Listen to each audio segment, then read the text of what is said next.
All right, Chad, you want to do your intro, you think? Okay, I'm going to mute everybody. Start back to school. Trump's And this is actually our penultimate cooking show.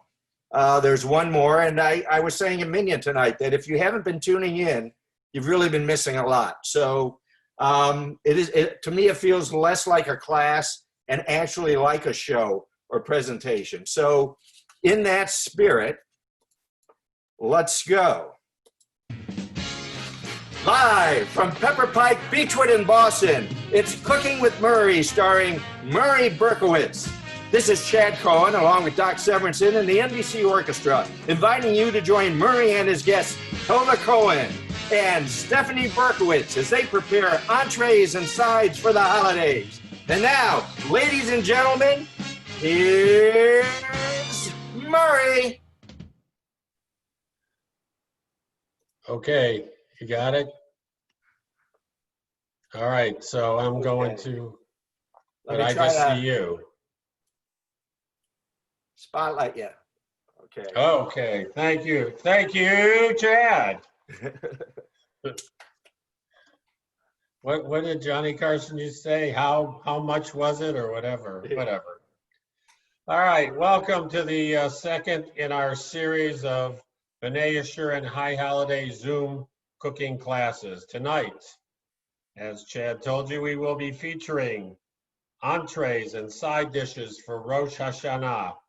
And next week, we will conclude the series with desserts. On tap for this evening, we will be cooking barbecued brisket, pomegranate chicken with honey glaze, Jerusalem market rice, glazed green beans, and squash kugel. Our presenters are, as we were led to believe, Tova Cohen, Stephanie Berkowitz, and myself. We would like to thank Chad Cohen for, among other things, his 1:15 a.m. emails and his tasting and evaluation of our many recipes. He also does a great job with our Zooming and putting this presentation together. Also, put yourself in speaker view if you would. So pomegranates, or rimonim, as they're known in Hebrew, is one of the most recognizable and highly symbolic fruits in Jewish culture. They serve as symbols of righteousness and fruitfulness, and are put forth in the Rosh Hashanah expression, "May we be full of merits like the pomegranate is full of seeds." In ancient times, pomegranates were used to add tart flavors to dishes before they had lemons or tomatoes, though my tomatoes from my garden are very sweet. Today, they are prized for their antioxidant qualities and their nutritional values.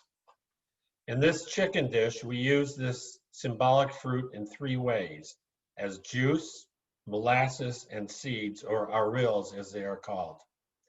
The flavors are bold, tangy, and slightly sweet, a Middle Eastern influence, sweet and sour, and the honey sweetness balances some of the tartness. So you want to take it away, Chad, and we'll present the construction of the pomegranate chicken. We will now begin to make our pomegranate and honey glazed chicken. First, we take 2 tablespoons of canola oil and heat them in a pan.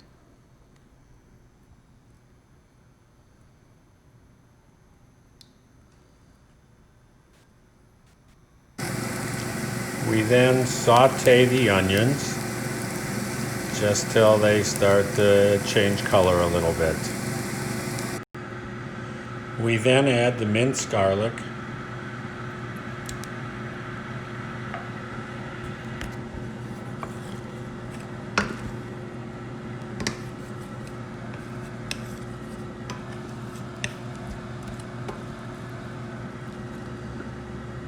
and simmer that for about 2 to 3 minutes. Then add 1/2 cup of pomegranate molasses, so very nice and thick.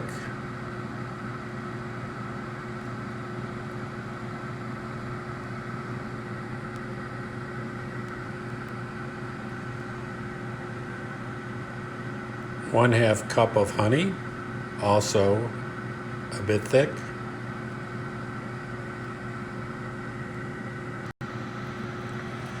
And 1/2 cup of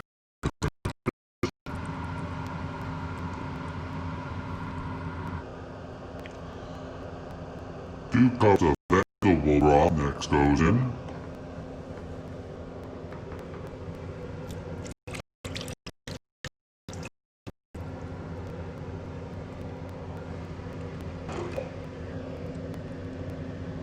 And we add the spices that are called for.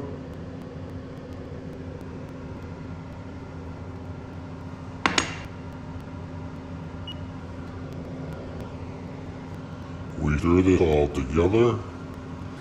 and then bring it to a boil.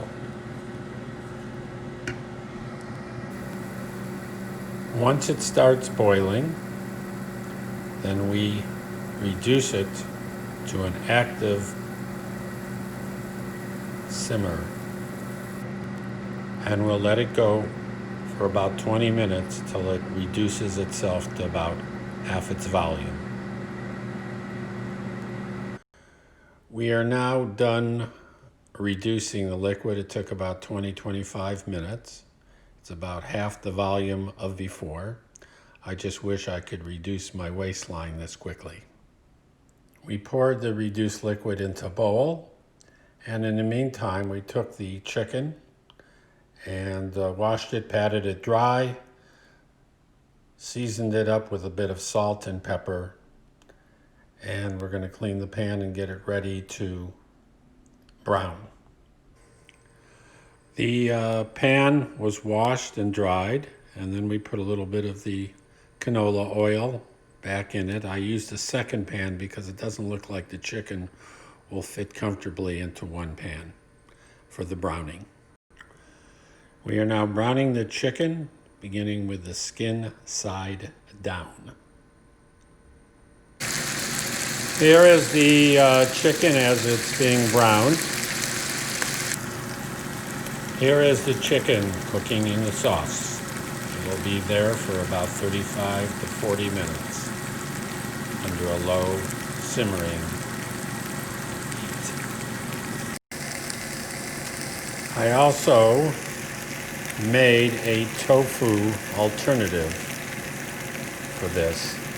Browning some tofu, and then I'm going to pour some of the sauce over this. We then garnish with pomegranate seeds and parsley, and it's set to serve.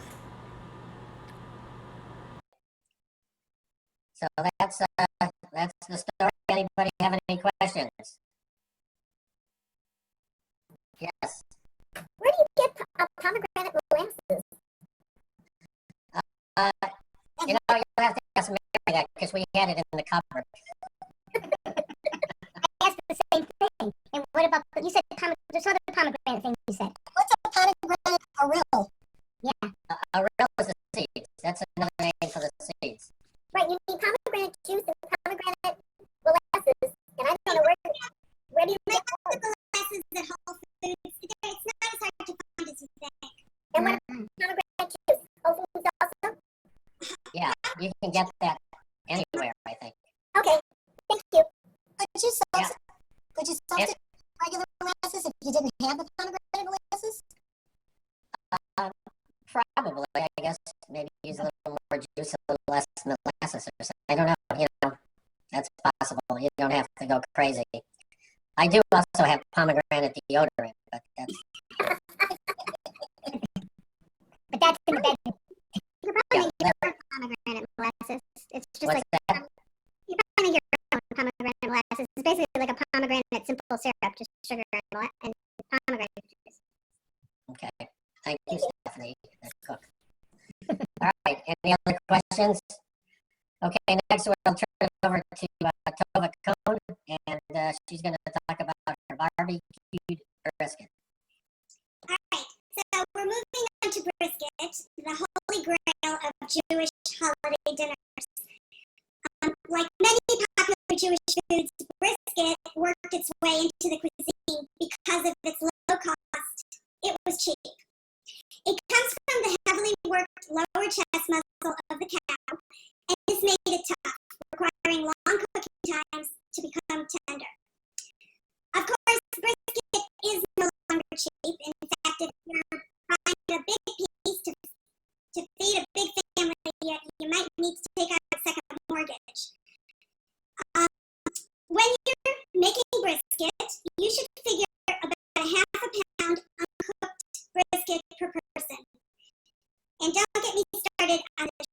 wastage that takes place during cooking. It's substantial. So the key to making a good brisket, keep it covered while it's cooking, give it liquid to absorb so it doesn't become dry, and bake it on low heat for a few hours. Low and slow is the way to go. And here's how I make mine. I've got my oven preheating to 450 degrees, and I'm going to put together the sauce ingredients. Ketchup,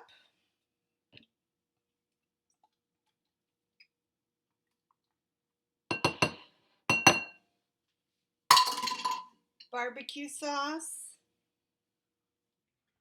And I like using, in this recipe, I'll show you which barbecue sauce.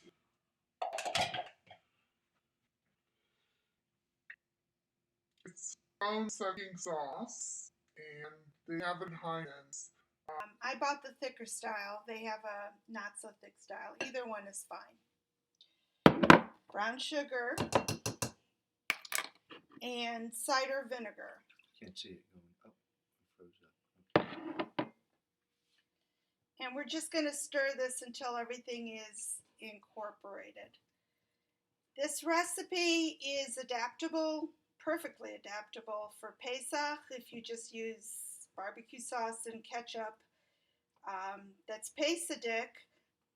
Cider vinegar is allowable on Pesach, and as well as brown sugar. So this is a great recipe for Passover, and you feel like you're not eating a typical Passover dish. But we also make it for Rosh Hashanah and other occasions.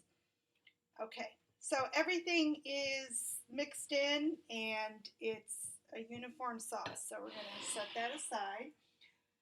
I've got my brisket in a roaster. This is about a 2-pound brisket.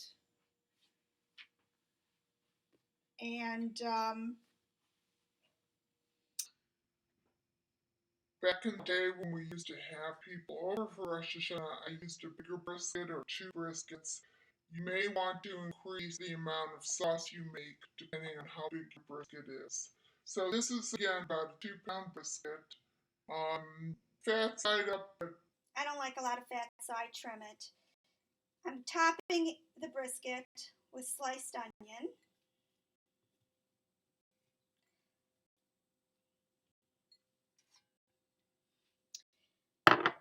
And then I'm going to pour my sauce over it. So this is a nice amount of sauce for this kind of, for this size brisket. And actually, if your brisket was 3 pounds, even up to 4, this amount of sauce would be fine. Bigger than that, you may want a 1.5 the sauce recipe. Okay, so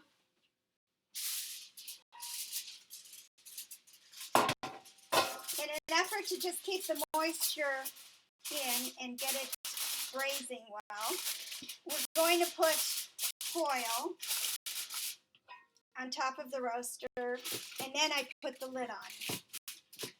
Okay, and now I'm just going to put it in the 450 degree oven for 15 minutes.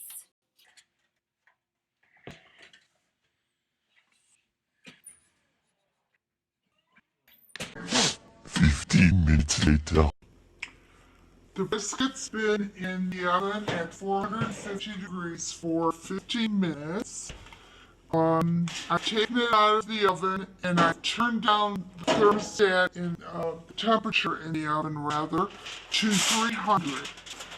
So now I am going to add my carrots.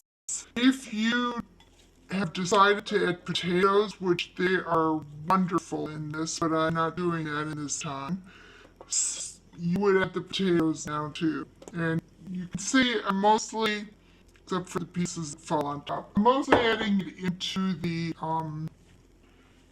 barbecue sauce that surrounds the brisket. And I'm going to submerge them a little bit.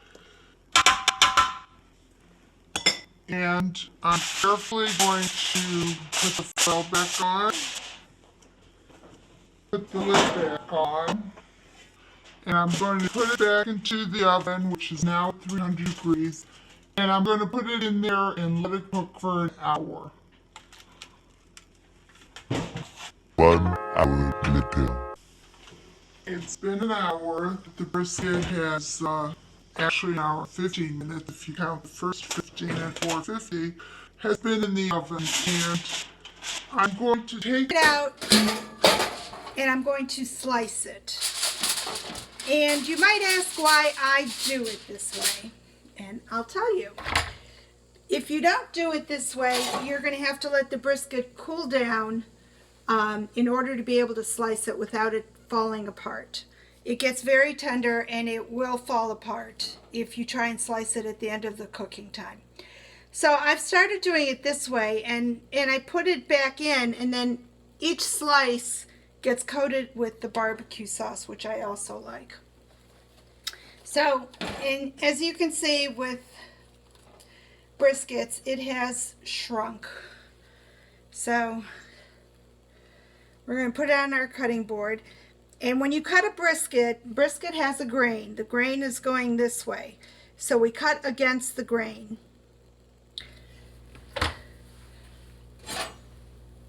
And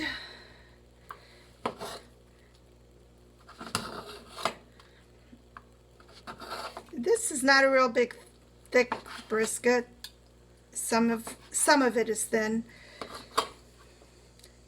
When it's thicker, I slice the pieces thinner, but when it's thin like this, I don't. So I'm just going to slice this all along the grain until it's completely sliced. On the grain or against the grain? Against the grain. Did I say along the grain? I'm glad someone's listening to me. Okay.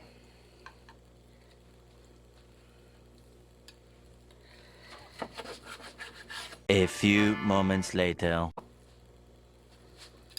So this is not a real big brisket, perfect for 2 to 3 people, and maybe have a little leftover. So obviously if you want more leftovers, which the leftovers are delicious, you need a bigger brisket. Okay, and then I put it back in, trying to keep it intact.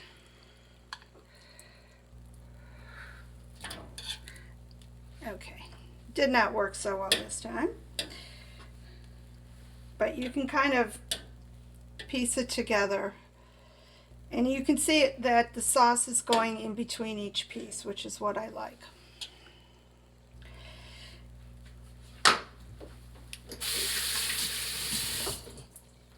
And then what I'm going to do is, once again, cover it and put the lid back on, and I'm going to put it back into the oven at 300 degrees for 3 more hours. 3 hours later. The brisket has baked in the oven. It's been over 3 hours, a little less than 4, because this is a thin cut. So I'm going to plate it.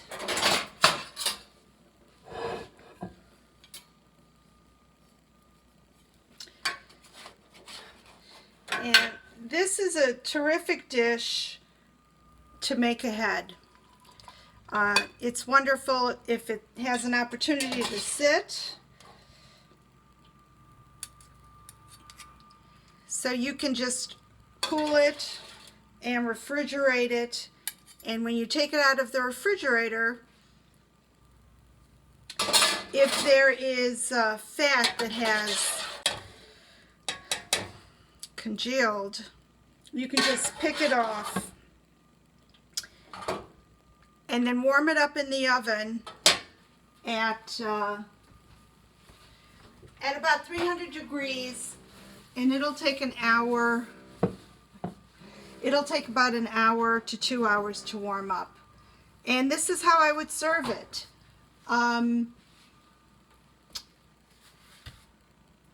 We usually eat farfalle with it. And it is also delicious if you have the brisket between two pieces of challah, a little messy, but wonderful. And this can easily be frozen to use for another time.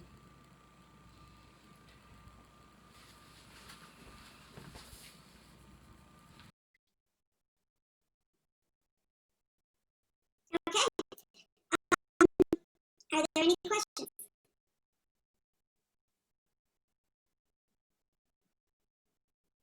I guess not. All right, back to you. Okay, thanks, Tova. That was really lovely. There's a couple things that got to me though, and it kind of upsets me that you use something called bone sucking.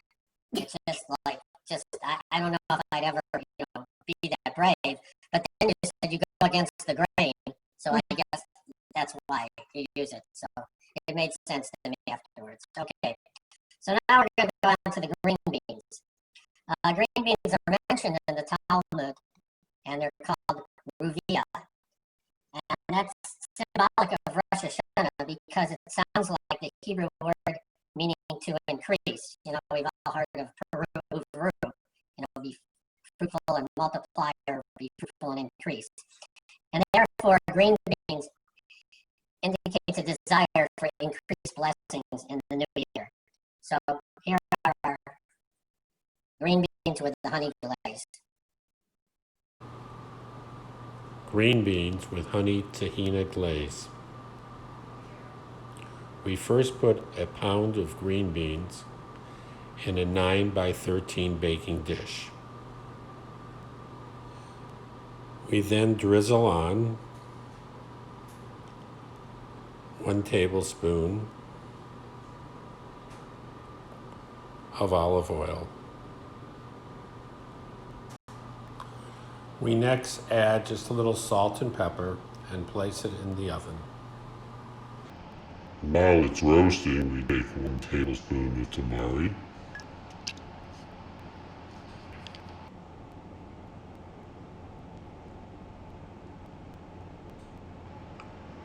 two tablespoons of tahini,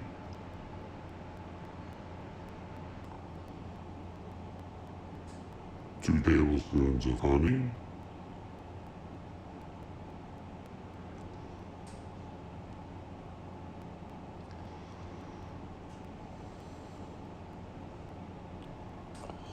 1 tablespoon of minced garlic,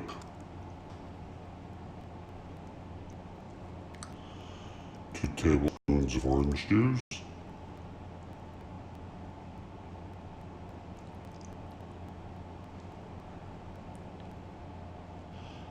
1 teaspoon of finely grated ginger.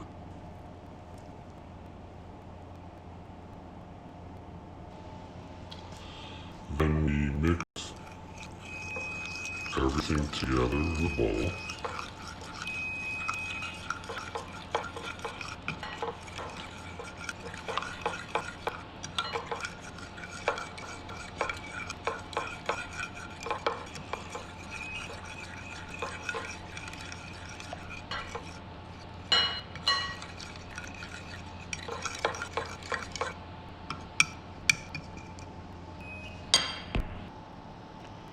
Then, our 10 minutes have passed.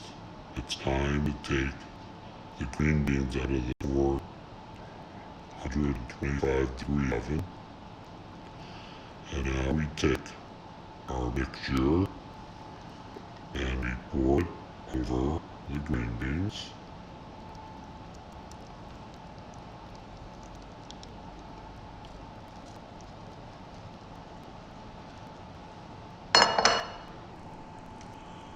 We then evenly distribute among the green beans.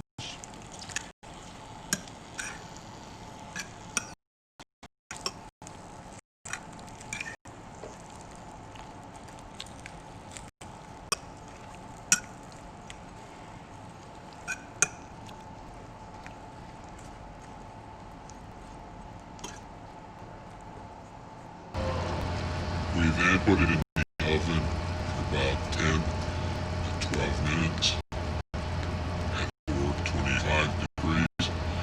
In the middle, I like to give it a swim around to make it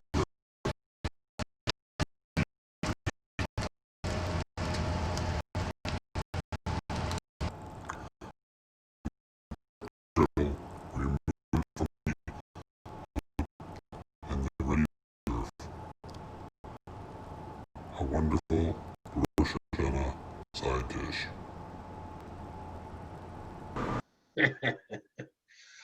Gee whiz, didn't go against the grain on that one. Anybody have any questions? I do. Yes, Lynn. It looks, you didn't cut the ends of the beans off, did you? The little. No, I didn't cut the ends of the beans Okay. off. I did wash them though. In what? Water. Okay, any other questions? But they're very good. All right, well, we're going to keep going on. The next we have is the squash Kugel by Miss Stephanie Berkowitz. So Stephanie, you want to take it away? Sure. So my understanding is that squashes or gourds are also a traditional food for Rosh Hashanah. And the word for gourd is kara, which sounds like kara spelled differently, which means to cut. So like to cut off bad things. And so this is a recipe that is sweet and pretty easy. And one that we sometimes A squash coat or squash souffle. Start with infusing your way of squash. You can also start with a can of squash. You can steam roast squash and so this is totally defrosted, and this is 212 packages. Now we're going to add 3 eggs beaten lightly with a fork.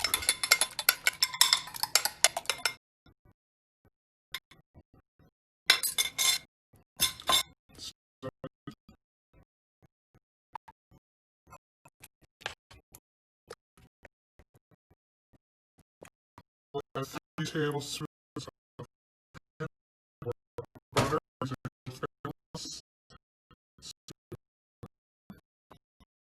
half a cup of milk. We'll substitute using milk.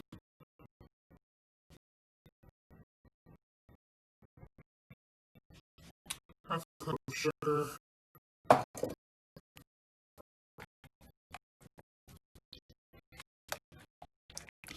Just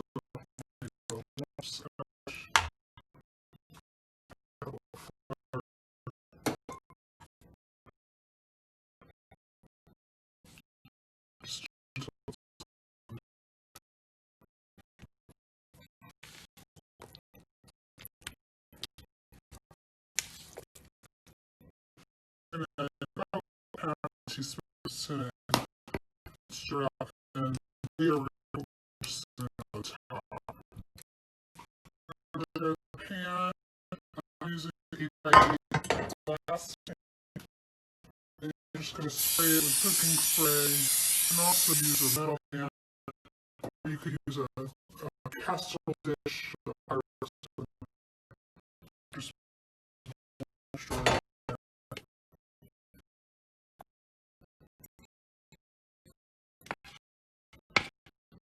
we're just going to sprinkle the cinnamon on top. Like this, or like you can make a pattern like this, or swirl it.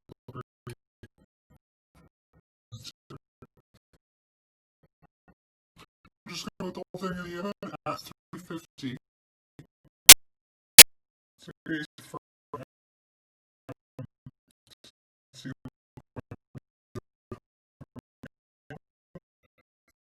Here's sort of the spoon. You should be able to slice it up.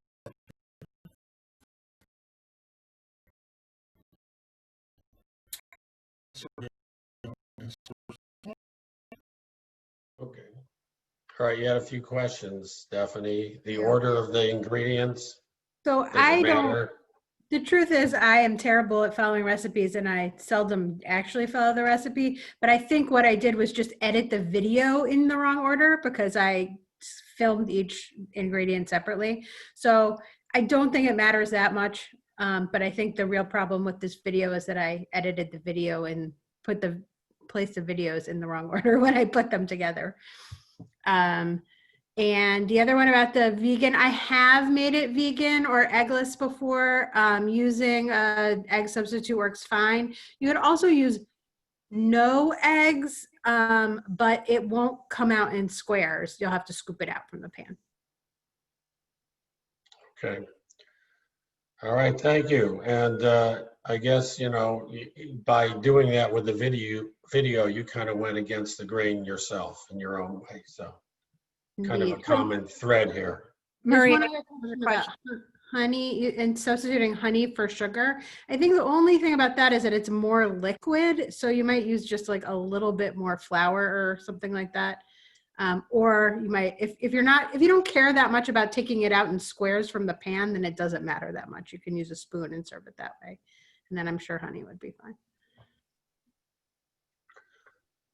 Okay, so we're ready for Tova to continue? Yes. Yes. And I'm continuing with the grain because I'm making what we call Jerusalem market rice. It's a recipe that's reminiscent of rice mixes sold at the Machane Yehuda market in Jerusalem. And I think rice in some cultures also symbolizes fertility, and there's lots of dried fruit in here, which is perfect for Rosh Hashanah.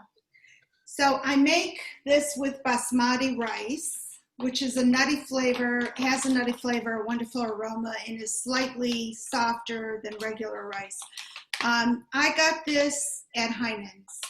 It's their own brand. So you can also use jasmine rice. Both of these rices often need to be rinsed.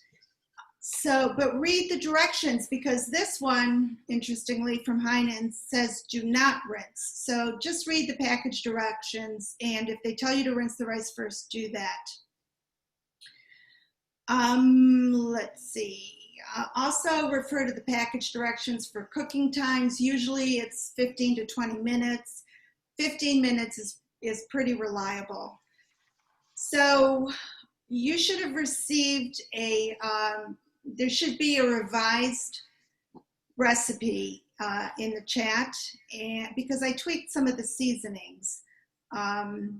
So follow that one, but as always, you adjust the seasonings to your own taste. Okay, so here's how I make Jerusalem. First, we'll toast our nuts, which I've already done in my toaster oven. And I just put it on 300 and put the silvered almonds in there. But you have to keep a vigilant eye on the nuts because they can start burning and be burnt in an instant. So it probably took between 5 and 10 minutes, but I just kept my eye on it. Alright, so I do it in my toaster oven. You can do it in the oven. You can do it in a frying pan. In all those cases, you have to watch it to make sure they don't burn. Burnt nuts are not tasty.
this is the assortment of dried fruits we're going to be using in the rice.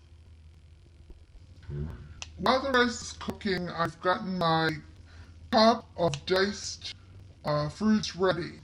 And it's here that I have a mixture of different fruits, the dates, the apricots, the prunes, and the figs. But it didn't fully, 5 of each did not fully fill the cup, so I'm going to add the fruit I like best to complete the cup.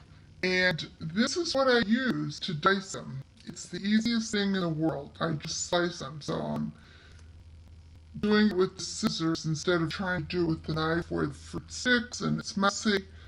This is so easy. This is one of my favorite kitchen tools. You'll see I use it later when we complete the recipe. So this is another fig I'm adding. These are the fruits that I prefer. And everything with the apricot, actually. So I'm adding, I saw that, I'm adding the prune.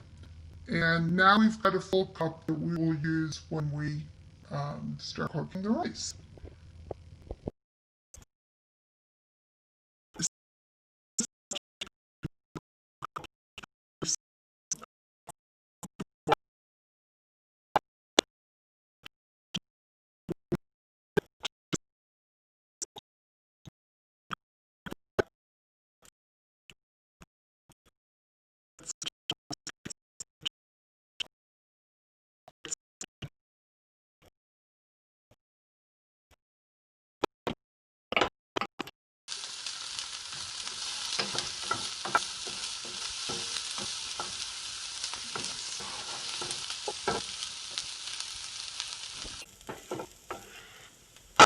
We don't want it to burn or get brown. And to that, I'm going to add a cup of dried assorted fruits. And I'm going to add the cumin, turmeric, paprika, and cinnamon mixture to that. And we're going to let this cook for a couple minutes. I'll even set the timer. And it really brings up the flavor and the spices. It gets very aromatic. So you want to keep stirring. You don't want anything to turn. And you want to release the flavors and the aroma of the seasonings.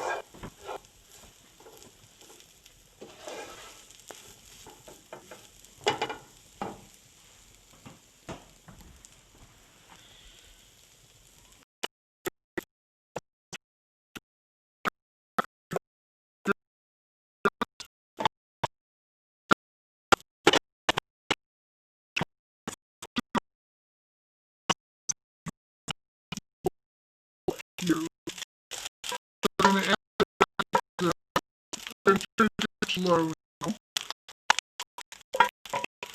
And we're just going to add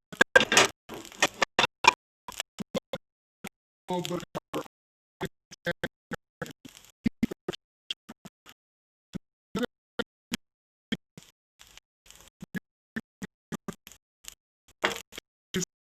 to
And I just also did want to mention that if you like dill, you can also add dill to the spice, to the